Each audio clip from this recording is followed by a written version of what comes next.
Brought to you by Agilus Diagnostics.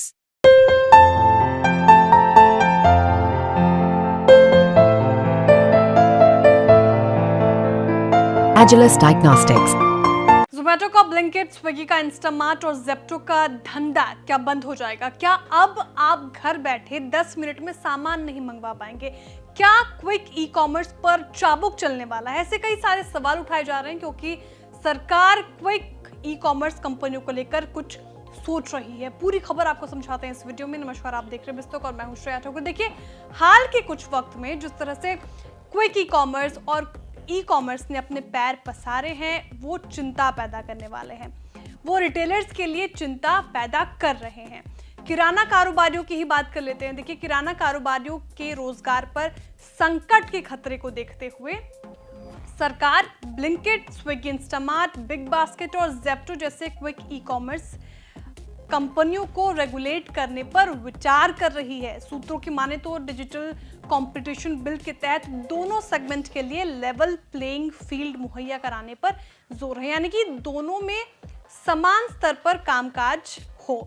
इसलिए 10 minute में ration delivery वाले जो ये धंधे हैं, ये जो एप्स हैं, उसको सरकार गंभीरता से ले रही है। डिजिटल कंपटीशन बिल के तहत इसे रेगुलेट करने पर चर्चा हो रही है और बिल के ड्राफ्ट पर इंटर मिनिस्ट्रियल ग्रुप में फिलहाल चर्चा जारी है। लेकिन देखिए, क्विक ई कॉमर्स और ई कॉमर्स पर प्रेडेटरी प्राइसिंग यानी कि कंपटीशन कम करने के लिए प्राइस को बहुत ही आक्रामक तरीके से कम करना, डीप डिस्काउंटिंग जैसे अनफेयर प्रैक्टिसेस का आरोप है।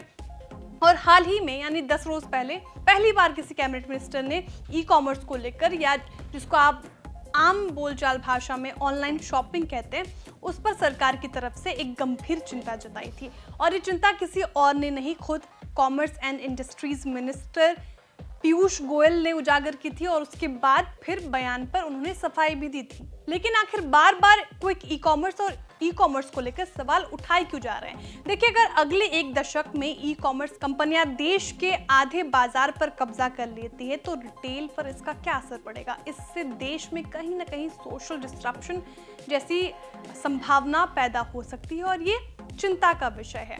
उन्होंने कहा कि चाहे इलेक्ट्रॉनिक्स हो या फैशन, बाकी सारी चीज़ों में जिस तरह से विस्तार हुआ है वो हमारे लिए कोई गर्व का विषय नहीं है। उन्होंने एक और बात कही यहाँ पे कि कुछ वक्त पहले अमेज़न ने 2020 में $1 अरब का भारत में निवेश करने की बात कही थी। वो कोई भारत पर एहसान नहीं कर रही थी, बल्कि उन्होंने कहा कि कंपनी को चूंकि लॉस हुए थे तो वो लॉस की भरपाई करने के लिए उसको $1 अरब लगाने पड़ गए थे। और उन्होंने कहा कि इससे इस बात का संकेत मिलता है कि किस तरीके से प्रेडेटरी प्राइसिंग, यानी जैसा कि मैंने आपको पहले बताया कि कंपटीशन कम करने के लिए सामान के दाम अचानक से कम कर देना, उसका इस्तेमाल किया जा रहा है। ई कॉमर्स सेक्टर का जो बाजार है वो $60 अरब का है और देश में अभी फिलहाल 2 बड़े खिलाड़ी हैं, फ्लिपकार्ट और अमेज़न, और वहीं ई कॉमर्स में, क्विक ई कॉमर्स में ब्लिंकिट और ज़ेप्टो। लेकिन फिर बाद में पीयूष गोयल अपने बयान से पलट गए। थोड़ा तोड़ मोड़ कर उन्होंने फिर से बयान पेश किया। उन्होंने कहा कि जिस तरीके से क्विक ई कॉमर्स और ई कॉमर्स सेक्टर ने अपनी ग्रोथ दिखाई है वो काबिले तारीफ है। उसका बेनिफिट्स यानी फ़ायदे भी आप लोग तक पहुँचे हैं, लेकिन देश में 10 करोड़ रिटेल या खुदरा किराने वाले हैं। सरकार का उनको भी इंटरेस्ट देखना है और सरकार ये चाहती है कि इस सेक्टर में फेयर कंपटीशन लाए और जो कानून बनाए गए हैं उनका पालन किया जाए। इस पूरे मामले में आपकी क्या राय है, हमें कमेंट करके जरूर बताएं। वीडियो को लाइक करें, चैनल को सब्सक्राइब करें और देखते रहिए बिस्तक।